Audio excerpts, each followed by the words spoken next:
And this could have ripple effects all across the area. The plan to build a new FBI headquarters in Greenbelt, Maryland, that could be in jeopardy. Yeah, we're going to spend several minutes digging into the drama and questions surrounding all of this. So here's why. Our region is huge, you know this, and full of federal employees. So whoever gets the HQ also gets three things: an influx of jobs, a boost to the economy, and ultimately a sense of equity. There are more than 7,000 employees at the current FBI headquarters in D.C. And when those workers move to a new site, officials estimate $4 billion in economic activity will surely follow. Of course, more money means more resources. Yeah, and on top of that, there are concerns about how the Greenbelt decision was made. Virginia's governor and top elected officials are saying it must be overturned immediately. So we've got team coverage digging into both sides. Tonight, Scott Broom is covering Maryland, but Adam Longo starts us off with the concerns in Virginia. Yeah, and Adam, you got your hands on a report that is really still raising a lot of eyebrows tonight, yeah? Yeah, indeed. A lot of people talking about this. It will continue to be the focus of discussion in the hours, days, and weeks ahead. So first, though,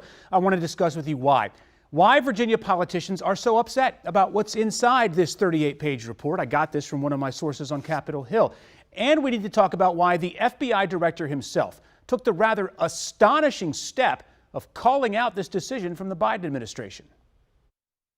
Here's why. An unprecedented letter this morning from FBI Director Christopher Wray to all FBI employees. In the letter, Director Wray highlights concerns about fairness and transparency in the process that ultimately awarded the new FBI headquarters project to Greenbelt, Maryland in Prince George's County. There was a three-person panel made up of two people from the GSA and one from the FBI who were in charge of deciding where the new FBI headquarters should go. You had a three-member panel empowered to analyze the sites under the revised criteria, and they unanimously recommended Virginia. It should go to Virginia.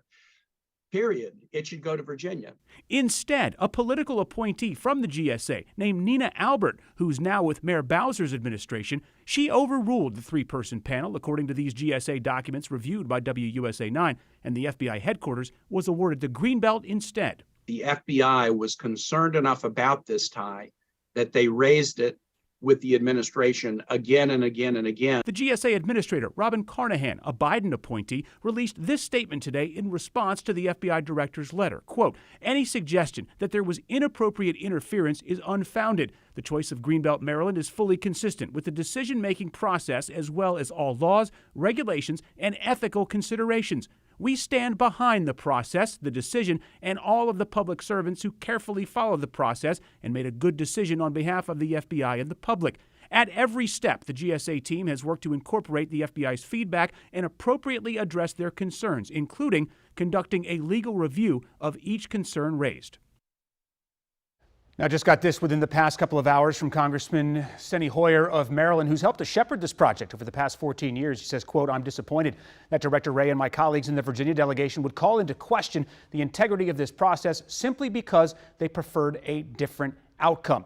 Now, we can tell you this tonight. Members of the Virginia delegation are asking for an inspector general investigation to try and zero in on any malfeasance or potentially illegal activity that may have influenced this decision. Also, Northern Virginia Congressman Jerry Connolly, who has been one of Northern Virginia's most fierce advocates for landing FBI in Springfield, he's on the House Oversight Committee, and he for months has been telling us how the books have been cooked for this decision.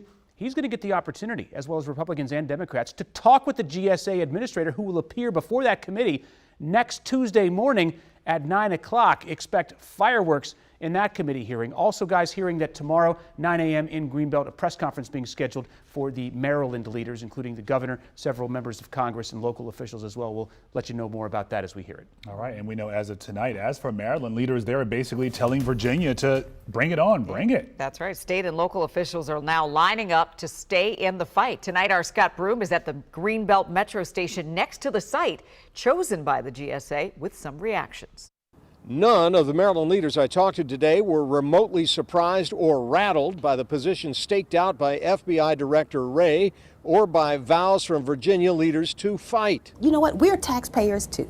Prince George's County Executive Angela Also Brooks, who is running for U.S. Senate, put the focus today on equity around the Beltway. We're talking about Northern Virginia in the Fairfax area, which has already received over the last 15 years $460 billion worth of federal dollars in investment. Prince George's County has received $120 billion, so they've received more than 3 times the amount of investment, which has allowed them to become one of the wealthiest communities in the United States of America.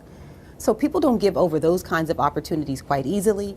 They're fighting for their residents, and I'm fighting for mine. I think we won on all categories. That's Maryland Congressman Glenn Ivey last night, already in political hand-to-hand combat after Freedom Caucus Republican Matt Gaetz immediately proposed an amendment to kill funding for a new FBI headquarters last night in Congress. The measure failed. We beat that back soundly. I think there's a recognition, even among Republicans, that this makes sense to go forward. But there's a larger Republican effort to defund the Department of Justice, the FBI, ATF, and the like, which I think, couldn't come at a worse time. Maryland leaders continue pounding on familiar themes. The Greenbelt site, cheaper by $500 million or more, better oriented to public transit, and ready to build now. Here's Governor Wes Moore visiting a community college in Baltimore County today. Maryland won on 4 of the 5 criteria. And so the building will be in the state of Maryland. It'll be in Prince George's County. And we could not be more excited about the generational impact that that's going to have on our state. There's a football analogy for this. The ball is on the Maryland 5-yard line, and it's 3rd down with Team Virginia demanding a video review of the last play. The game's not over until Congress funds the FBI headquarters, but Maryland leaders claim enough momentum now to get across the goal line. In Greenbelt, Scott Broom, WUSA 9. Sometimes those reviews take a while, huh? They sure do. All right, WUSA 9 has led the way in the fight for FBI headquarters. Right now on WUSA9.com and WUSA 9 Plus, you'll find all the reporting about the road that led us to this point today. We, of course, will continue to talk with our sources and bring you any new reporting.